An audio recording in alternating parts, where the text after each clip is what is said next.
ഈ കഴിഞ്ഞ ഓഗസ്റ്റ് 15-ന് കാക്കനാട് കൊച്ചിയിലുള്ള നമ്മുടെ ആർട്ട് സ്കൂളിൽ ഒരു പോർട്രേറ്റ് ഡ്രോയിങ്ങിൻ്റെ വർക്ക്ഷോപ്പ് ഉണ്ടായിരുന്നു. വർക്ക്ഷോപ്പിൽ വന്നാൽ എല്ലാവരും ഭയങ്കര ഹാപ്പി ആയിരുന്നു. നമുക്ക് ഒരുമിച്ച് ഒരുപാട് കാര്യങ്ങൾ പഠിക്കാനൊക്കെ പറ്റി. ഞാൻ പറഞ്ഞു വരുന്നത് എന്താണെന്ന് വെച്ചാൽ, പോർട്രേറ്റ് ഡ്രോയിങ്ങിൻ്റെ വർക്ക്ഷോപ്പ് കഴിഞ്ഞിട്ട് ഞാൻ ഒരു വീഡിയോ എൻ്റെ ഇൻസ്റ്റാഗ്രാമിലും വാട്സാപ്പിലൊക്കെ സ്റ്റാറ്റസ് വയ്ക്കായിരുന്നു. ആ വീഡിയോ ഇട്ട് കഴിഞ്ഞാൽ പിന്നെ ഒരുപാട് പേര് ഡൗട്ട്സ് ചോദിച്ചു വന്നിട്ടുണ്ട്. വീഡിയോ ഇത്രയേ ഉള്ളൂ. വർക്ക്ഷോപ്പിന് വന്ന വിഷ്ണു എന്ന് പറഞ്ഞ സുഹൃത്ത് വരച്ച ചിത്രത്തിൽ ഞാനൊരു സ്പ്രേ അപ്ലൈ ചെയ്യുന്നതാണ്. അപ്പോൾ എന്തിനാണ് ഇങ്ങനെ സ്പ്രേ അപ്ലൈ ചെയ്യുന്നത്, എന്താണ് ഈ സ്പ്രേയുടെ പേര് എന്നൊക്കെ ചോദിച്ചിട്ട് കുറേ മെസ്സേജസ് ഇങ്ങനെ വന്നുകൊണ്ടിരിക്കുകയാണ്. അപ്പോൾ എല്ലാവർക്കും വാക്ക് കൊടുത്തു ഞാനൊരു വീഡിയോ ചെയ്യാൻ, ഡീറ്റെയിൽ ആയിട്ട് തന്നെ എന്താണ് ഈ സ്പ്രേ എന്ന് ഞാൻ പറഞ്ഞുതരാം. അപ്പോൾ ആ വീഡിയോ ഇതാണ്, എന്താണ് ഫിക്സേറ്റീവ് സ്പ്രേ, എന്താണ് അതിൻ്റെ യൂസ്, വീഡിയോ കണ്ടിട്ട് തിരിച്ചു വരാം. ഇതാണ് നമ്മുടെ ഫിക്സേറ്റീവ് സ്പ്രേ. ഇതിൻ്റെ റേറ്റ് 250 രൂപയാണ്. ഇത് ഞാൻ എങ്ങനെ യൂസ് ചെയ്യാമെന്നൊക്കെ നിങ്ങൾക്ക് പറഞ്ഞു തരാം.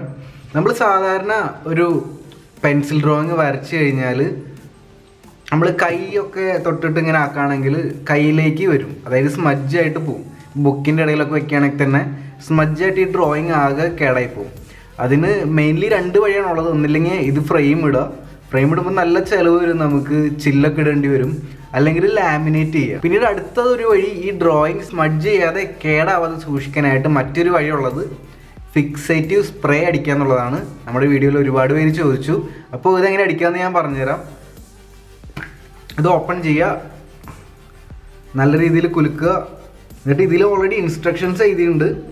25-30 സെൻറ്റിമീറ്റർ അകലെ വെച്ചിട്ട് സ്പ്രേ ചെയ്യാമെന്ന് പറഞ്ഞിരിക്കുന്നത്. അപ്പം ഞാൻ ഇതിൻ്റെ മുകളിൽ സ്പ്രേ ചെയ്തിട്ട് കാണിച്ചു തരാം എന്താ റിസൾട്ട് നമുക്ക് നോക്കാം.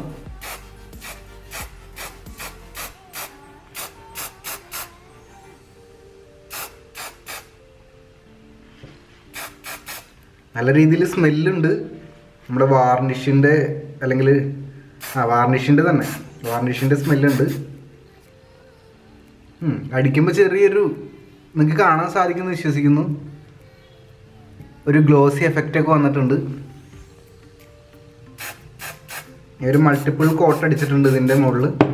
നമുക്കിത് ഇനി ഉണങ്ങാനായിട്ട് വയ്ക്കാം. അപ്പം ഇങ്ങനെയാണ് ഫിക്സേറ്റീവ് സ്പ്രേ അപ്ലൈ ചെയ്യുക. അത് യൂസ് ചെയ്യുമ്പോൾ നിങ്ങൾ ശ്രദ്ധിക്കേണ്ട കാര്യം, GSM കൂടുതലുള്ള പേപ്പറിൽ ഈ ഫിക്സേറ്റീവ് സ്പ്രേ അപ്ലൈ ചെയ്യുക.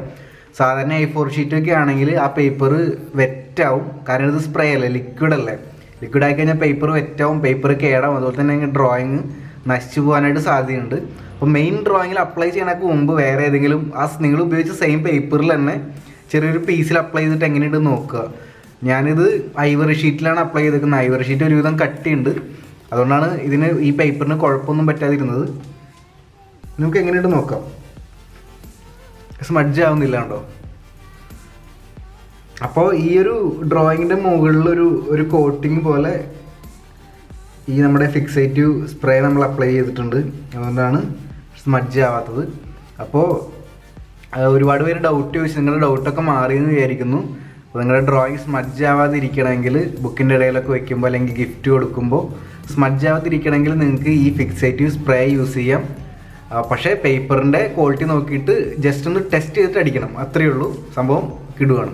അപ്പോൾ ഈ വീഡിയോ എല്ലാവർക്കും ഇഷ്ടപ്പെടുന്നു വിചാരിക്കുന്നു. വരച്ച പടങ്ങൾ സ്മഡ്ജ് ആവാതെ കേടാവാതെ സൂക്ഷിക്കണം എന്നുള്ളവർക്ക് ഈ ഫിക്സേറ്റീവ് സ്പ്രേ യൂസ്ഫുൾ ആവുമെന്ന് വിചാരിക്കുന്നു. പിന്നെ ഒരുപാട് പേര് പറഞ്ഞു ഓഗസ്റ്റ് 15-ന്റെ വർക്ക്ഷോപ്പിന് വരാൻ പറ്റിയില്ല, മഴയും കാര്യങ്ങളൊക്കെ കൊണ്ട്. ഞാനൊരു പ്ലാൻ ചെയ്യുന്നുണ്ട്, മന്ത്ലി വൺസ് ഒരു വർക്ക്ഷോപ്പ് ചെയ്യാന്നുള്ളത് പ്ലാനിങ്ങിലാണ്, ഡിസൈഡ് ചെയ്തിട്ടില്ല. അപ്പോൾ നിങ്ങളുടെ അഭിപ്രായങ്ങളൊന്ന് പറഞ്ഞോളൂ. മന്ത്ലി വൺസ് നിങ്ങൾ പറയുന്ന ടോപ്പിക്കിലൊരു വർക്ക്ഷോപ്പ്. ഈ വരുന്ന സെപ്റ്റംബർ മാസത്തിൽ നമ്മൾ ചിലപ്പോൾ ഒരു കളറിംഗ് വർക്ക്ഷോപ്പ്, അക്രിലിക് പെയിന്റിംഗ് ആയിരിക്കും, അതിന് ചിലപ്പോൾ ഹൈപ്പർ റിയലിസ്റ്റിക് പോർട്രേറ്റ് ആയിരിക്കും. അപ്പോൾ നിങ്ങളുടെ സജഷൻ പോലെ നമുക്ക് മന്ത്ലി വൺസ് ഒരു വർക്ക്ഷോപ്പ് ചെയ്യാം. കുറച്ചും കൂടി പേർക്ക് നേരിട്ട് ക്ലാസ് വന്ന് അറ്റൻഡ് ചെയ്ത് കുറച്ചും കൂടി ഇൻഫർമേഷൻ അതിന് കിട്ടുമെന്ന് വിചാരിക്കുന്നു. പിന്നെ വീഡിയോ ഇഷ്ടപ്പെട്ട നിങ്ങൾ ചാനൽ സബ്സ്ക്രൈബ് ചെയ്യുക, ലൈക്ക് ചെയ്യുക, കമൻറ്റ് ചെയ്യുക, ഷെയർ ചെയ്യുക. അടുത്ത ദിവസം മറ്റൊരു വീഡിയോ ആയിട്ട് നമുക്ക് വീണ്ടും കാണാം.